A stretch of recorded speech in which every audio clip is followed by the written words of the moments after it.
funny thing happens when you start a YouTube channel building bikes. All of a sudden, people just give you old bikes. Broken bikes, rusty bikes, pristine bikes, mountain bikes, road bikes, kid bikes, any bike. This Schwinn Le Tour III was one of those bikes. It came from a friend who had decided 2 wheels were not for him.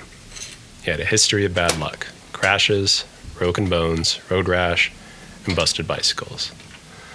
While I'm not one to discourage cycling, I got the sense he had given it his best shot. One man's trash is another man's treasure, as the saying goes. This man gave me his trash at a 4th of July barbecue, where promptly after driving away with the bike, I realized my car had a flat tire. Was his luck contagious? I had hoped not. I realized, though, that I had a bit of work before it became treasure. The Schwinn Le Tour series came about after there was a real desire for budget road bikes in the 1970s.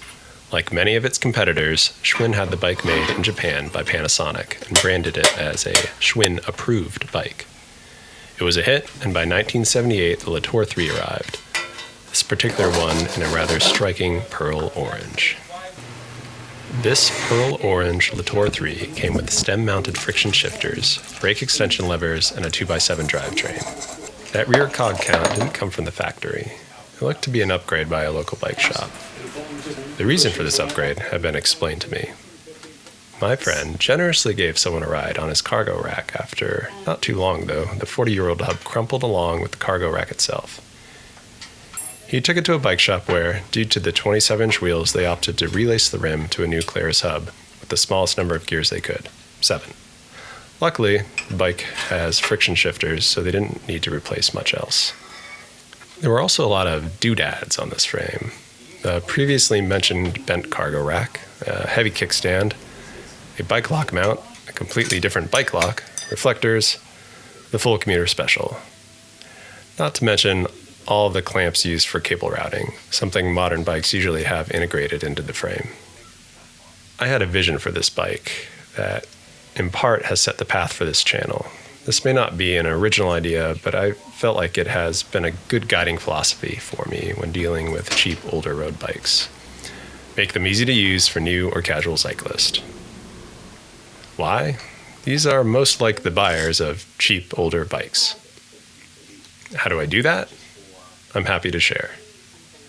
Number 1, make shifting easy. Unless you grew up with friction shifters, chances are you are probably not super comfortable using them. It's easier to grind it out in a hard gear than to fiddle around until you find the next gear. Not to mention the time spent with your hands not on the bars can make riding more dangerous. Number 2, make pedaling easy. A lot of older bikes have huge chain rings and tiny cassettes. This makes them incredibly hard to pedal uphill. This, paired with friction shifters, is enough to make a new cyclist not make it out of their driveway. Upgrading the cassette and/or the chain rings is the easiest way to do this. Number 3, make them safe. This is kind of a no-brainer, but in addition to making sure they aren't going to rust or fall apart, making sure they stop is super important. For this Schwinn, that means some parts are going to be replaced, some are going to get cleaned up, and some were already replaced. The cockpit is going to get some drifters to replace the brake levers and stem friction shifters. The brake calipers will get cleaned up and serviced. The cassette, thankfully, has already been replaced with a wide range one, and the chain rings look to be in good enough shape that we can keep them paired with the original cranks for a classic look. There weren't too many options for 7-speed drifters, but I found these micro new 7s on Amazon and paired them with a Shimano 200 GS rear derailleur and a Shimano Dior XT front derailleur for my parts bin. An economical upgrade that just happens to shift really crisp. So, did I take this bike from trash to treasure?